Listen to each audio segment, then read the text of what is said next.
Selamat pagi pelajar. Okey, hari ini untuk ekonomi tingkatan 4, kita akan bincang topik 1.2.2 iaitu sistem ekonomi. Okey, mari kita lihat kepada topik kita.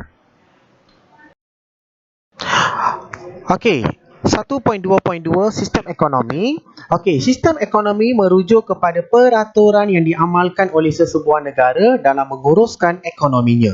Jadi sistem-sistem ekonomi yang kita akan belajar, dia adalah sebenarnya satu set peraturan yang diamalkan oleh negara-negara dalam menguruskan ekonomi. Okey, senang kata setiap negara mengamalkan sistem-sistem ekonomi yang berbeza, iaitu bermaksud setiap negara mempunyai peraturan yang berbeza dalam mengamalkan ekonominya. Jadi kita akan melihat sistem-sistem ekonomi yang pelajar perlu menguasai dalam tajuk pelajaran tingkatan 4.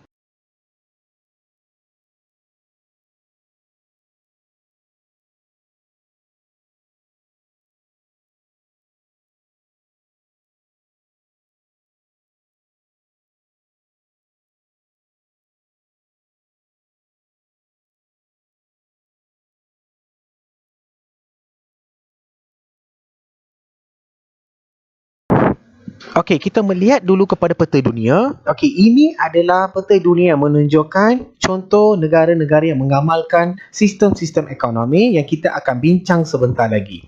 Okey, jadi kalau kita tengok sini, dalam sistem ekonomi pasaran bebas, perkara utama yang pelajar kena tahu, kawalan kerajaan adalah tidak wujud sama sekali. Okey, senang kata, dalam sistem ekonomi pasaran bebas, kerajaan tidak boleh campur tangan. Okey, antara negara yang mengamalkan sistem ekonomi perancangan pasaran bebas adalah Hong Kong dan Amerika Syarikat.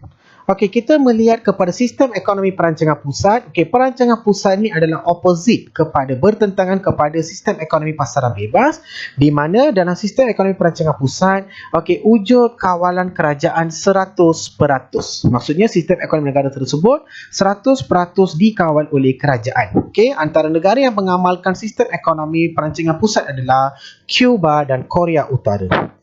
Jika kita melihat di tengah-tengah ini adalah sistem ekonomi campuran. Okey, sistem ekonomi campuran adalah satu sistem ekonomi yang terbentuk hasil gabungan sistem ekonomi pasaran bebas dan sistem ekonomi perancangan pusat. Okey, jadi negara-negara yang mengamalkan sistem ekonomi campuran adalah negara Britain, Jepun dan juga Malaysia. Jadi kat sini kita dapat tahu Malaysia adalah negara yang mengamalkan sistem ekonomi campuran, iaitu mengamalkan ciri-ciri sistem ekonomi pasaran bebas dan juga ciri-ciri sistem ekonomi perancangan pusat. Okey, mari kita melihat apa kriteria-kriteria yang membezakan sistem ekonomi. Iaitu kalau kita nak tahu perbezaan antara sistem ekonomi, aspek apa yang membezakan sistem-sistem ekonomi ini? Yang pertama, aspek pertama adalah pemilihan faktor pengeluaran. Apakah itu pemilihan faktor pengeluaran? Siapakah pemilik faktor-faktor pengeluaran? Sama ada pemilih ini adalah individu, pihak swasta ataupun kerajaan. Senang kata, who is the owner of the faktor-faktor pengeluaran? Itu kriteria pertama. Kriteria kedua adalah penentu kehendak. Penentu kehendak ini merujuk kepada siapakah yang berhak dalam membuat keputusan ekonomi untuk menyelesaikan masalah asas ekonomi, itu apa, berapa, bagaimana dan untuk siapa. Senang kata, dalam sistem ekonomi tersebut, siapa yang membuat keputusan bagi menyelesaikan masalah asas ekonomi. Sama ada keputusan dibuat oleh individu, pihak swasta ataupun kerajaan. Kriteria ketiga adalah pembuat pilihan, iaitu kebebasan individu dalam membuat pilihan terhadap barangan dan jenis pekerjaan atau kebebasan pengeluar dalam pemilikan dan penggunaan faktor. Dalam pembuat pilihan ini kita boleh melihat dalam dua aspek. Yang pertama, kebebasan individu dalam membuat pilihan terhadap barang dan perkhidmatan serta pekerjaan. Yang kedua adalah kebebasan pengeluar dalam memiliki dan menggunakan faktor-faktor pengeluaran.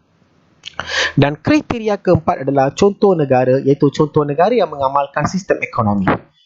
Jadi pelajar perlu menguasai keempat-empat kriteria ini untuk membezakan ketiga-tiga sistem ekonomi yang kita akan belajar sebentar lagi.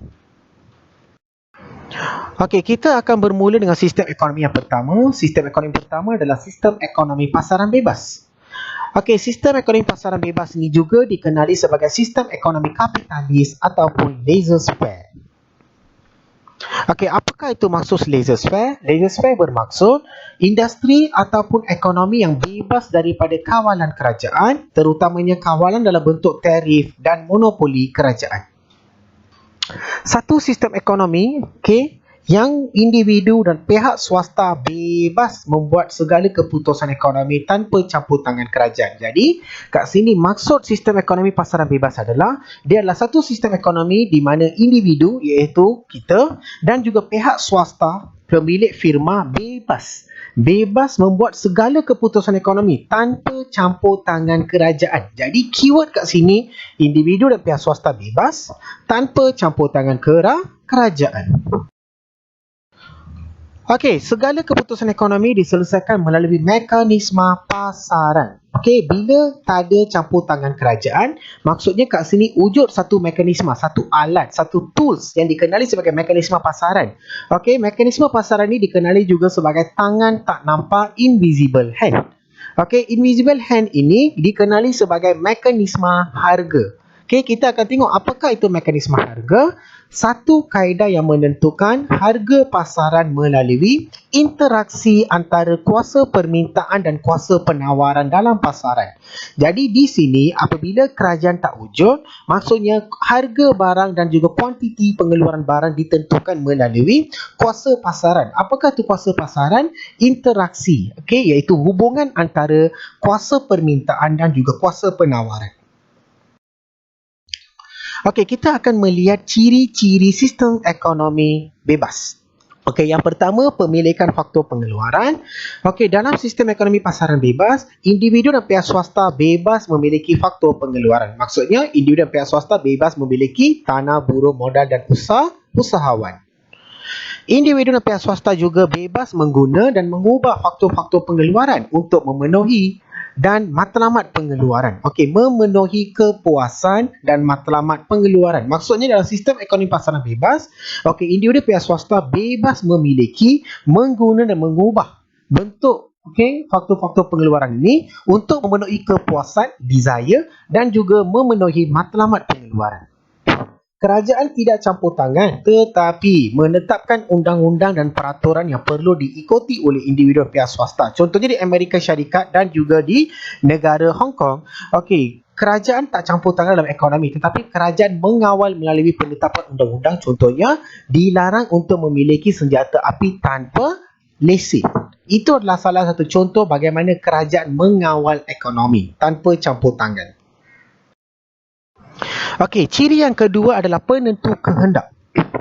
Okey, dalam sistem ekonomi pasaran bebas, pengguna dan pihak pengeluar berhak membuat keputusan ekonomi untuk menyelesaikan masalah asas ekonomi, iaitu masalah apakah, berapakah, bagaimana, untuk siapa. Okey, dalam sistem ekonomi pasaran bebas juga, pengguna mempunyai kebebasan untuk memilih kerana mereka mempunyai kuasa beli, kuasa untuk membeli barang ataupun kemampuan untuk membeli barang dan perkhidmatan. Pihak pengeluar pula bebas memperuntukkan faktor-faktor pengeluaran dan bersaing dalam mengeluarkan barangan untuk memperoleh keuntungan yang maksimum. Jadi di bawah ciri penentu kehendak, di sini pelajar kena faham 3 perkara dalam sistem ekonomi pasaran bebas. Individu dan pihak swasta bebas untuk menyelesaikan masalah apa, berapa, bagaimana, untuk siapa. Pengguna bebas memilih kerana mereka mempunyai kuasa beli. Maksudnya pengguna ada kuasa untuk membeli barang dan mereka juga mempunyai kemampuan untuk membeli barang. Pengeluar pula bebas untuk memperuntukkan faktor-faktor pengeluaran dan mereka juga bebas untuk bersaing antara satu sama lain untuk memperoleh keuntungan yang maksimum. Bagi ciri pembuat keputusan pula, sistem ekonomi pasaran bebas, individu bebas membuat pilihan terhadap barangan yang ingin dibeli untuk memaksimumkan kepuasan. Pihak pengeluar ataupun pihak swasta pula bebas memiliki faktor-faktor pengeluaran untuk memaksimumkan keuntungan. Pengeluar ataupun pihak firma juga bebas memilih teknik pengeluaran yang paling cekap, sama ada insentif buruh ataupun insentif modal untuk meminimumkan kos pengeluaran. Jadi di bawah ciri pembuat keputusan, again individu dan pihak swasta iaitu pihak pengeluar bebas untuk membuat keputusan. Okey, antara negara-negara yang mengamalkan sistem ekonomi pasaran bebas adalah Amerika Syarikat dan juga Hong Kong. Okey, kita akan bergerak kepada sistem ekonomi perancangan pusat. Okey, perancangan pusat ni juga dikenali sebagai sistem ekonomi sosialis ataupun komunis. Okey, maksud ataupun definisi sistem ekonomi perancangan pusat adalah satu sistem ekonomi yang kerajaan ataupun badan perancangan pusat berkuasa penuh dalam segala aktiviti ekonomi dan membuat keputusan ekonomi. Maksudnya dalam sistem ekonomi perancangan pusat, individu dan juga pihak swasta iaitu pihak pengeluar tidak boleh membuat sebarang keputusan. Individu dan pihak swasta juga tiada berkuasa langsung. Ini bertentangan dengan ciri sistem ekonomi pasaran bebas. Kita akan melihat 4 ciri sistem ekonomi perancangan pusat. Bermula dengan ciri pemilikan faktor pengeluaran. Bagi sistem ekonomi perancangan pusat, faktor-faktor pengeluaran dimiliki secara mutlak oleh kerajaan ataupun badan perancangan pusat. Individu dan pengeluar tidak mempunyai kebebasan untuk memiliki dan juga menggunakan faktor pengeluaran. Ciri yang kedua adalah penentu kehendak. Dalam sistem ekonomi perancangan pusat, kerajaan melalui badan perancangan pusat membuat keputusan ekonomi untuk menyelesaikan masalah asas ekonomi, iaitu apa, berapa, bagaimana dan untuk siapa. Dalam sistem ekonomi perancangan pusat, keempat-empat masalah asas ekonomi ini diselesaikan oleh kerajaan ataupun badan perancangan pusat tanpa campur tangan individu dan juga pihak swasta. Badan perancangan pusat ni akan merancang dan mengawal peruntukan faktor pengeluaran serta corak agian dan perkhidmatan. Badan perancangan ni contohnya agensi ataupun jabatan kerajaan sahaja ada kuasa untuk merancang dan juga mengawal peruntukan faktor pengeluaran serta corak agian barang. Maksudnya, yang kaya mampu dapat lebih banyak barang, yang miskin mampu memiliki sedikit barang saja. Tetapi dalam sistem ekonomi perancangan pusat, kaya dan miskin akan dikawal ataupun di-treat sama rata. Maksudnya kat situ tak wujud sebarang diskriminasi. Ciri yang ketiga adalah pembuat keputusan. Dalam sistem ekonomi pasaran perancangan pusat, individu tidak mempunyai kebebasan dalam membuat pilihan barangan yang ingin dibeli untuk memaksimumkan kepuasan dan juga pekerjaan ingin diceburi. Senang kata, dalam sistem ekonomi perancangan pusat, individu tiada kebebasan untuk memilih barang dan mereka juga tiada kebebasan untuk memilih pekerjaan yang ingin diceburi. Sebab kedua-dua perkara ini akan diputuskan oleh badan perancangan pusat. Dalam sistem ekonomi perancangan pusat juga, pengeluar tidak mempunyai kebebasan dalam pemilikan dan juga penggunaan faktor pengeluaran untuk memaksimumkan keuntungan. Jadi senang kata, dalam sistem ekonomi perancangan pusat, pengeluar ataupun pihak firma, mereka tidak mempunyai kebebasan dalam pemilikan dan juga penggunaan faktor pengeluaran untuk memaksimumkan keuntungan. Dalam sistem ekonomi perancangan pusat ni, mereka tidak boleh mengutamakan keuntungan. Dia lebih kepada kebajikan masyarakat ataupun kesamarataan ekonomi. Penggunaan faktor pengeluaran ditetapkan oleh badan perancangan pusat. Apakah faktor pengeluaran ini digunakan? Apakah kaedah pengeluaran ini digunakan? Semuanya ditetapkan oleh badan perancangan pusat. Dan antara negara yang mengamalkan sistem ekonomi perancangan pusat adalah Cuba dan juga Korea Utara. Sekarang kita melihat kepada perbandingan sistem ekonomi pasaran bebas dan juga sistem ekonomi perancangan pusat. Sekiranya soalan keluar, pelajar digalakkan untuk menjawab dalam bentuk jadual. Kita tengok ciri utama. Pemilikan faktor pengeluaran. Dalam sistem ekonomi pasaran bebas, individu atau pihak swasta bebas memiliki faktor pengeluaran. Kerajaan tidak campur tangan tetapi menetapkan undang-undang dan peraturan yang perlu diikuti oleh individu dan pihak swasta. Manakala dalam sistem ekonomi perancangan pusat, pemilikan secara mutlak oleh kerajaan atau badan perancangan pusat. Maksudnya individu dan pihak swasta tidak boleh campur tangan. Individu dan pengeluar tidak mempunyai sebarang kebebasan. Ciri yang kedua adalah penentu kehendak. Dalam sistem ekonomi perancangan bebas, pengguna dan pihak pengeluar berhak membuat keputusan ekonomi untuk menyelesaikan masalah asas ekonomi. Pengguna mempunyai kebebasan memilih kerana mereka mempunyai kuasa beli dan kemampuan untuk membeli barang perkhidmatan. Manakala dalam sistem ekonomi perancangan pusat, kerajaan melalui Badan Perancangan Pusat membuat keputusan ekonomi untuk menyelesaikan masalah asas ekonomi. Dan Badan Perancangan Pusat akan merancang dan mengawal peruntukan faktor pengeluaran serta corak agian barang dan perkhidmatan. Okey, bagi ciri yang ketiga pembuat keputusan, individu bebas membuat pilihan terhadap barang yang ingin dibeli untuk memaksimumkan kepuasan. Okey, dalam sistem ekonomi pasaran bebas. Pengeluar juga bebas memilih faktor-faktor pengeluaran untuk memaksimumkan keuntungan. Manakala dalam sistem ekonomi perancangan pusat, individu tidak mempunyai kebebasan dalam membuat pilihan barang, pengeluar tidak mempunyai kebebasan dalam memiliki dan penggunaan faktor pengeluaran untuk memaksimumkan keuntungan. Okey, contoh negara yang mengamalkan sistem ekonomi pasaran bebas adalah Amerika Syarikat dan Hong Kong. Okey, contoh negara yang mengamalkan sistem ekonomi perancangan pusat adalah Korea Utara dan juga Cuba. Jadi ini adalah perbandingan sistem ekonomi pasaran bebas dan juga sistem ekonomi perancangan pusat.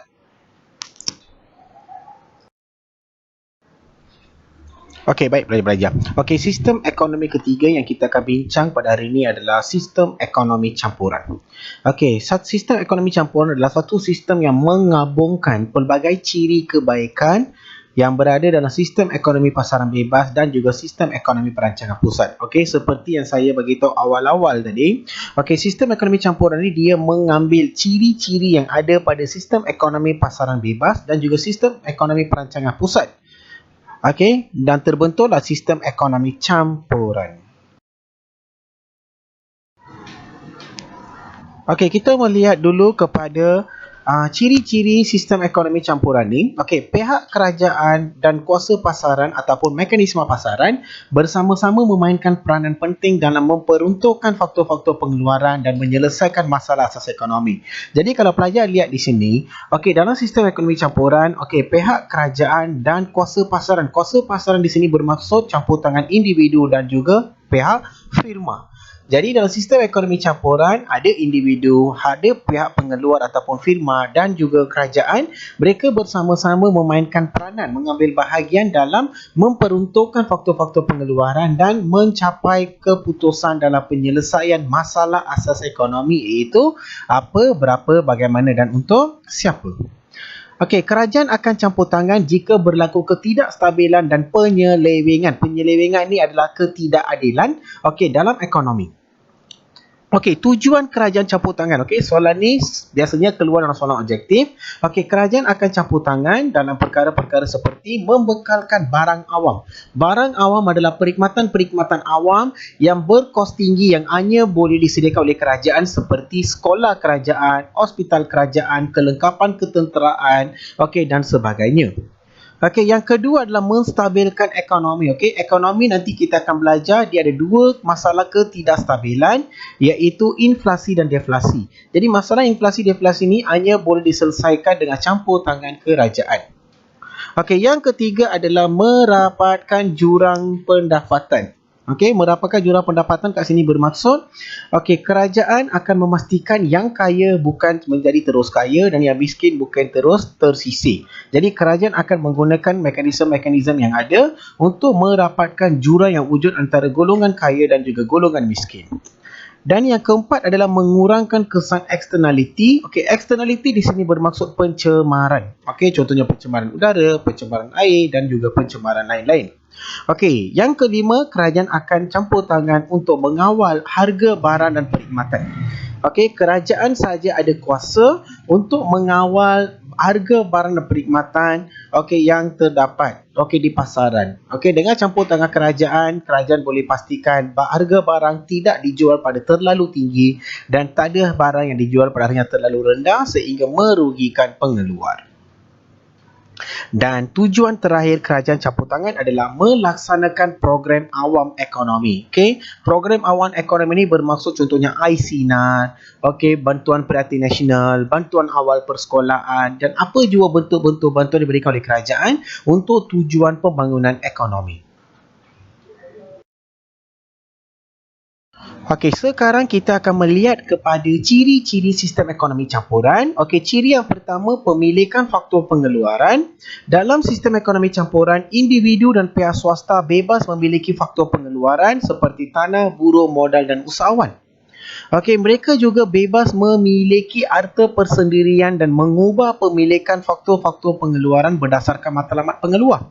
Okey, ciri ini hampir sama seperti ciri pemilikan faktor pengeluaran yang terdapat dalam sistem ekonomi pasaran bebas. Okey, terdapat setengah faktor pengeluaran dimiliki oleh pihak kerajaan untuk mengeluarkan barang awam. Okey, seperti yang kita telah bincang, okey, sistem ekonomi campuran ini adalah gabungan daripada individu, pihak swasta dan juga kerajaan. Jadi, terdapat setengah faktor pengeluaran okey akan dikeluarkan oleh pihak kerajaan dalam bentuk barang awam.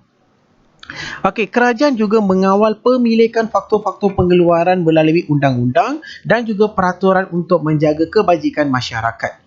Okey, contohnya dalam pemilikan tanah, dalam pengambilan pekerja, dalam pemilikan modal. Okey, semua ini setiap rakyat dan juga pengeluar mesti akur dengan peraturan-peraturan yang telah diperkenankan oleh kerajaan untuk memastikan tidak wujud ketidakadilan dalam ekonomi. Okey, ciri kedua dalam penentu kehendak. Dalam sistem ekonomi campuran, pengguna dan pihak pengeluar berhak dalam membuat keputusan ekonomi untuk menyelesaikan masalah asas ekonomi. Okey, masalah ekonomi contohnya apa, berapa, bagaimana dan untuk siapa. Okey, pengguna mempunyai kuasa menentukan corak permintaan barang dan perkhidmatan. Okey, dalam sistem ekonomi campuran, okey, seperti yang kita telah sedia maklum, dia adalah gabungan ciri-ciri positif daripada sistem ekonomi pasaran bebas dan juga sistem ekonomi perancangan pusat. Jadi, pengguna mempunyai kuasa penuh dalam menentukan corak permintaan barang dan juga perkhidmatan. Pengeluar bebas untuk bersaing untuk memperoleh keuntungan yang maksimum. Kerajaan mengeluarkan barang awam yang tidak dikeluarkan oleh pihak swasta. Contohnya sekolah, pendidikan percuma, okey, rawatan air kumbaan dan sebagainya. Okey, ciri ketiga adalah pembuat pilihan. Okey, dalam sistem ekonomi campuran, individu bebas membuat pilihan barangan yang ingin dibeli untuk memaksimumkan kepuasan. Pada masa yang sama, pengeluar bebas memilih faktor pengeluaran untuk memaksimumkan keuntungan. Okey, dan juga pengeluar juga bebas memilih teknik pengeluaran yang paling cekap untuk meminimumkan kos pengeluaran. Okey, ketiga-tiga ciri ini kita telah bincang dalam sistem ekonomi pasaran bebas. Okey, kerajaan juga mengawal melalui undang-undang dan peraturan. Okey, ini adalah ciri yang kita ambil daripada sistem ekonomi perancangan pusat. Okey, contoh negara-negara yang mengamalkan sistem ekonomi campuran adalah Malaysia, Thailand dan juga Singapura. Okey, sekarang mari kita melihat perbandingan ciri-ciri utama sistem ekonomi. Okey, tadi kita telah bincang, okey, perbezaan antara sistem ekonomi pasaran bebas dan juga sistem ekonomi perancangan pusat. Okey, sekarang di jadual ini pelajar boleh melihat perbezaan ciri-ciri utama antara sistem ekonomi pasaran bebas, sistem ekonomi perancangan pusat dan juga sistem ekonomi campuran. Okey, bagi memudahkan pelajar, pelajar sebenarnya kalau hanya fokus kepada ciri-ciri utama sistem ekonomi pasaran bebas dan sistem ekonomi perancangan pusat, gabungan dialah ciri-ciri sistem ekonomi campuran. Okey, kita boleh bincang satu contoh. Kita tengok contoh ciri pemilikan faktor pengeluaran. Okey, ciri pemilikan faktor pengeluaran dalam sistem ekonomi pasaran bebas. Individu atau pihak swasta bebas memiliki faktor pengeluaran. Kerajaan tidak campur tangan tetapi menetapkan undang-undang dan peraturan yang perlu diikuti oleh individu atau pihak swasta. Manakala dalam sistem ekonomi perancangan pusat, semua faktor-faktor pengeluaran dimiliki secara mutlak oleh kerajaan ataupun badan perancangan pusat. Manakala individu dan pengeluar tidak mempunyai kebebasan. Bila kita melihat ciri pemilikan faktor pengeluaran dalam sistem ekonomi campuran, dia sebenarnya gabungan ciri pasaran bebas dan juga perancangan pusat. Contohnya, individu dan pihak swasta bebas memiliki faktor pengeluaran. Ini adalah ciri yang kita pinjam daripada sistem ekonomi pasaran bebas. Terdapat setengah faktor pengeluaran dimiliki oleh kerajaan untuk mengeluarkan barang awam. Ini adalah ciri yang kita pinjam daripada perancangan pusat.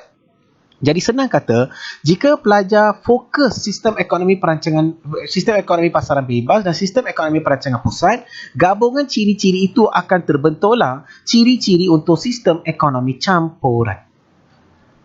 Jadi itu saja untuk topik kita hari ini. Soalan tentang sistem ekonomi dan perbezaan antara ciri-ciri sistem ekonomi adalah antara soalan yang sentiasa keluar dan diuji dalam ujian dan juga peperiksaan.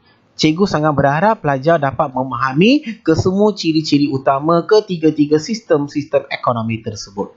Jadi sekian saja daripada saya. Terima kasih pelajar.